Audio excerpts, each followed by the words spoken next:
So this video is about the berries that are out now. It's August 2nd, 2026, and I'm in a forested woodland preserve in Shelburne Falls, and I'm not saying where it is because I don't want to popularize it too much, but we can find these things going about.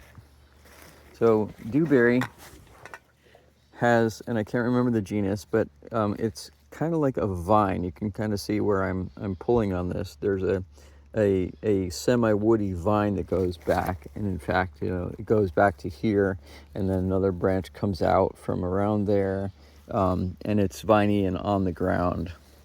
They are ripe when they are, like this one here, almost black, and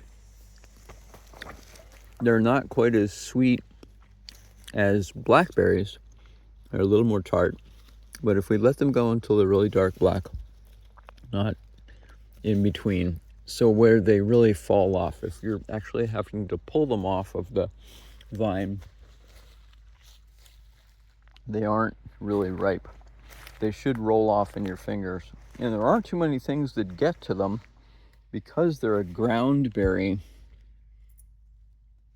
See, I pulled that one, and it's purple, and it's going to be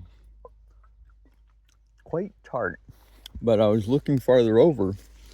There are actually, so I have this invasive. I think it's invasive. It's bittersweet vines, really all over the place, and I could also be stepping into a yellow jacket nest or whatever. But I generally know you can see their cut marks going into a patch. I've been watching this patch for a little while. There are some berries down in here. I have to remember to hold the camera a little more forward, but blackberry is very different. Not to be confused with black-cap raspberry.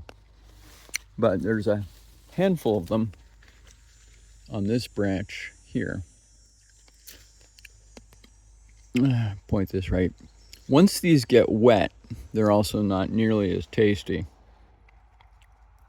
They become kind of soggy and lose their flavor to whatever. There we go.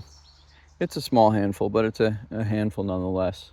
And I see more blackberries farther over, and I'm sure there will be. This is a really good spot for them. So there are two berries that are coming out now that are a really good choice for making jams and just for eating for breakfast and whatever. Well, that was really sweet. Whereas the berries down here, there are several that are, close to being black or black red. One of the things you'll notice as you're walking along, you'll see this sort of thorny vine that you can get caught up in really easily, and it sort of grabs at your ankles if you walk through it, and it will tear skin because of the intense thorns on it. So slow down. Be really mindful of what you're walking into, and if you see the little red berries, you know that you're in a patch of dewberry, or it's spread to there. And just grab a hold of one of those vines without actually holding it, and follow it back to where it started in the ground, and you'll see multiple vines coming from the same location. You'll more likely than not see multiple vines in that area. And you'll know the environment better to be able to forage. Thank you for watching, and have a great day. Cheers.